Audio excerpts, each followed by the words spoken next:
ಉಡುಪಿ ನಗರ ಠಾಣೆ ಪ್ರಕರಣದಲ್ಲಿ ವಾರಂಟ್ ಧಾರಳಾಗಿ ಸುಮಾರು 17 ವರ್ಷಗಳಿಂದ ನ್ಯಾಯಾಲಯದ ವಿಚಾರಣೆಗೆ ಹಾಜರಾಗದೆ ತಲೆಮರೆಸಿಕೊಂಡಿದ್ದ ಆರೋಪಿಯನ್ನ ಇದೀಗ ಬಂಧಿಸಲಾಗಿದೆ.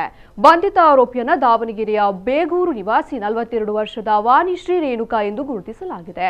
ನ್ಯಾಯಾಲಯಕ್ಕೆ ಹಾಜರಾಗದೆ ತಲೆಮರೆಸಿಕೊಂಡಿದ್ದ ಈಕೆಯನ್ನ ಮಣಿಪಾಲ ಪೊಲೀಸ್ ನಿರೀಕ್ಷಕರ ಆದೇಶದ ಮತ್ತು ಮಾರ್ಗದರ್ಶನದಂತೆ ದಾವಣಗೆರೆಯ ಕೆಟಿಜೆ ನಗರ ಪೊಲೀಸ್ ಠಾಣಾ ವ್ಯಾಪ್ತಿಯಲ್ಲಿ ಆಗಸ್ಟ್ 20ರಂದು ದಸ್ತಗಿರಿ ಮಾಡಿ ಮಾನ್ಯ ನ್ಯಾಯಾಲಯಕ್ಕೆ ಹಾಜರುಪಡಿಸಿದ್ದು ಆರೋಪಿಗೆ ನ್ಯಾಯಾಂಗ ಬಂಧನ ವಿಧಿಸಲಾಗಿದೆ. ಬಳಿಕ ಮಂಗಳೂರು ಜಿಲ್ಲಾ ಕಾರಾಗೃಹಕ್ಕೆ ಒಪ್ಪಿಸಲಾಗಿದೆ.